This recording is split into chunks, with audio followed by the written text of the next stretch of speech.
Com 13 anos de idade, ela acordou no meio da noite e disse para os seus pais que tinham várias pessoas no seu quarto sussurrando no seu ouvido, chamando seu nome, e ela conseguia ouvir a respiração deles no seu pescoço. Essa é a história de Mary Venom. Esse caso pode ser considerado uma possessão, pode ser considerado a atividade de uma médium ou só o efeito de espíritos numa garotinha. Vocês vão tirar suas próprias conclusões depois que vocês verem esse vídeo. Mas antes, não esquece de se inscrever no canal, ativa o sininho para sempre saber quando eu vídeo novo, compartilha com pelo menos 5 amigos, comentem outros temas aqui que vocês querem ver no canal, me segue nas outras redes sociais e vamos lá. Mary Lawrence Venom tinha 13 anos de idade quando ela começou a ouvir vozes dentro do seu quarto. Ela vivia em Illinois, nos Estados Unidos, nasceu no dia 16 de abril de 1800 e bolinha, e com 13 anos de idade foi quando ela começou a ouvir essas vozes. Ela ficou com muito medo e dormiu um tempo no quarto dos pais dela, completamente assustada. Mais ou menos uma semana depois, ela estava conversando com a mãe dela e disse que ela se sentia muito mal. De repente, ela convulsionou e desmaiou. Ela acabou acordando mais ou menos depois de 5 horas e quando ela acordou, ela não lembrava de nada que tinha acontecido, daquela história das pessoas no quarto dela, das vozes que ela tinha ouvido ou do medo que ela estava sentindo. No dia seguinte, ela desmaiou de novo, mas ela conseguiu ficar consciente o suficiente para dizer para os pais dela que ela estava vendo espíritos. Ela disse que ela estava no céu e que ela estava vendo anjos. Depois que aconteceram esses eventos, a família dela disse que isso começou a acontecer cada vez mais frequentemente. Ela ficava num certo tipo de transe e eles chamavam isso como se fosse um feitiço. Durante esses feitiços, então, ela falava com sotaques diferentes e às vezes até vozes diferentes. Então ela começou a falar enquanto ela estava dormindo, ela corria sonâmbula pelo quarto. E vocês podem estar pensando que são vários sinais de possessão demoníaca, mas tem mais coisa. Ela começou a descrever lugares em que ela nunca tinha ido e algumas pessoas falavam que isso era projeção astral. Pra quem não sabe, projeção astral acontece quando você está dormindo e seu espírito teoricamente sai do seu corpo, você pode ir pra onde você quiser. Alguns meses depois, naquele ano, tudo parou de repente e ela ficou bem, mas 2 anos depois, isso no ano de 1877, voltou com tudo e ela começou a ter muitas dores de estômago, tipo dores absurdas que duravam por horas. Alguns ataques duravam 2 semanas de uma dor incessante sem parar, que ela chegava a dobrar seu corpo no meio e as pessoas descreviam que ela conseguia colocar a cabeça no seu pé de tanto que ela se desdobrava de dor. Os médicos realmente não entendiam o que estava acontecendo com ela e a família queria levar ela para um psiquiatra, talvez até internar ela em um hospital psiquiátrico. Mas um dos vizinhos ouviu isso e foi imediatamente falar com a família. Disse para eles não fazerem aquilo.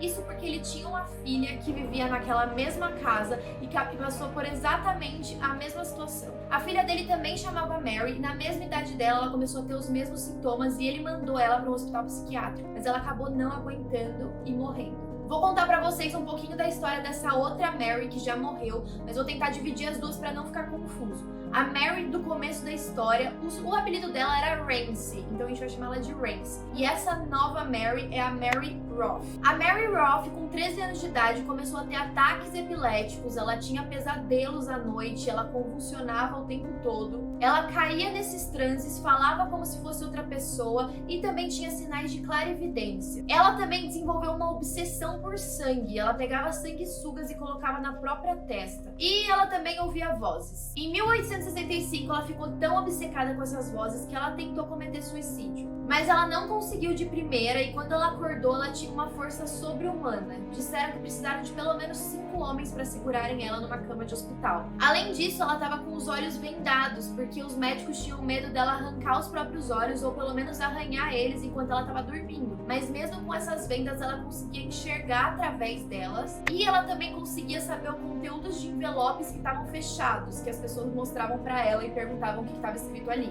O pai dela percebeu então que ele não conseguia controlar ela e colocou ela em um manicômio. Mas com 19 anos ela conseguiu finalmente cometer suicídio, ela cortou seus pulsos e acabou falecendo. Depois disso, os pais dela se tornaram espiritualistas para tentar entrar em contato com ela. Esse pai, então, indicou um novo médico para a família. O nome dele era Dr. Stevens, e ele dizia que a filha deles não estava doente, que ela só era uma médium. Quando começaram as sessões com o médico, a Rance começou a entrar nesses transes e ao mesmo tempo ela começou a agir com as personalidades diferentes que ela tinha. Ela xingava os próprios pais dela de nomes que não faziam sentido nenhum. Em uma dessas sessões, quando o Dr. Stevens perguntou pra ela quem ela disse que ela era uma mulher chamada Katrina Hoggins, que ela tinha 63 anos e que ela era alemã. Depois, automaticamente, ela mudou pra uma outra personalidade, que era um homem, e que perguntou pro médico se ele queria beber e fumar. Lembrando que tudo isso era feito por uma garotinha de 13 anos. Um dia, em uma dessas sessões com o Dr. Stevens, ela disse que tinha um espírito que ficava aparecendo o tempo todo e que o nome dele era Mary Roth. Logo, as pessoas ficaram desesperadas e surtando, perguntando o que esse espírito queria, porque afinal, era o espírito da filha do vizinho. Então ela disse que a Mary queria trocar de corpo com ela por algum tempo. E a Rance permitiu que isso acontecesse. Instantaneamente, a personalidade da Rance mudou para da Mary. Ela não reconhecia a família da Rance, mas entrando em contato com a família vizinha, ela tinha detalhes e lembrava de coisas que não teria como ela saber se ela realmente não fosse a Mary. Eles perguntaram para Mary aonde a Rance estava e ela disse que ela estava sendo cuidada, tanto a sua saúde física quanto a sua saúde mental, principalmente pelo seu estado de convulsões, dores de estômago e todo tipo de coisa, e que quando ela estivesse pronta ela ia voltar e a Mary iria embora. As duas famílias se convenceram de que quem estava ali realmente era a Mary. Inclusive, ela falou do seu próprio funeral. Ela apontou para os braços, falando a forma que ela tinha tirado sua própria vida, porque como eu falei para vocês, ela tinha cortado os pulsos dela. E aí ela ainda dizia que, na verdade, não eram esses braços, que os braços que tinham sido cortados estavam embaixo da terra, porque ela já tinha sido enterrada. A Mary, então, ficou no corpo da Rance durante 4 meses. Ela não só possuía o corpo, mas ela também vivia a vida como se ela fosse a Mary. Ela se mudou para casa da sua família antiga. No tempo que ela estava lá, a Mary tinha alguns sinais de clarividência. Por exemplo, quando o irmão dela começou a ficar um pouco doente, ela disse que ele tinha que correr pro médico, porque isso ia piorar e ele ia ficar muito mal. E de fato, ele acabou piorando e os médicos disseram que se ele não tivesse procurado eles naquela hora,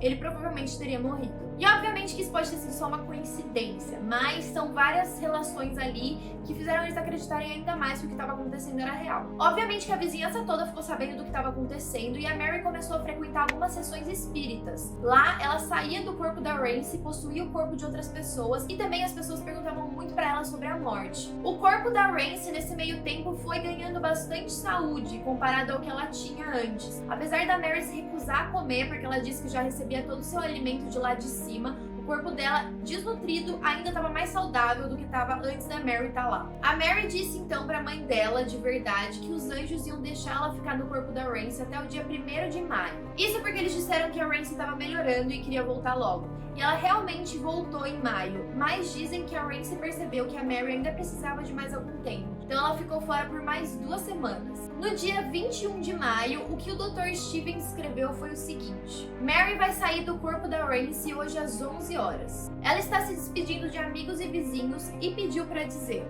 diga a todos que estou indo embora e a Rance está voltando do céu e ela está bem. A Rance voltou pro corpo no horário combinado e ela não mais reconhecia a nova família como a família dela real. Quando ela voltou pra casa, sua mãe disse que ela era mais educada, mais sensível e mais mulher do que ela era antes. Inclusive, ela voltou conseguindo tocar o piano, que era uma habilidade que a Mary tinha, mas que ela não. A saúde dela melhorou e ela nunca mais teve convulsões. Depois disso, às vezes ela aparecia na casa da família da Mary e deixava a Mary tomar seu corpo para falar um pouco com a família. Ela também aparecia em sessões espíritas para dar essa oportunidade para outras pessoas. Uma coisa bizarra é que ela teve filhos depois e quando ela estava prestes a dar à luz, ela entrava e saía desses transes e enquanto ela estava nesse momento de entrar e sair, ela começava a agir como se fosse a Mary. As duas famílias sempre deram crédito pro Dr. Stevens e elas nunca duvidaram da existência de espíritos. A Rance acabou morrendo em 1952 com 88 anos. Em 1879, o Dr. Stevens escreveu um livro sobre o assunto. Em 1890, um membro da Sociedade de Estudos Psíquicos da América disse que não tinha dúvidas de que aquilo realmente tinha acontecido. Mas em 1903, um psicólogo chamado Frank Hoffman disse que era um caso típico de múltiplas personalidades. Ele dizia que provavelmente ela era só uma adolescente que não queria ficar na casa dela, então ela inventou outras personalidades para de repente morar na casa da vizinha. O que não faz muito sentido,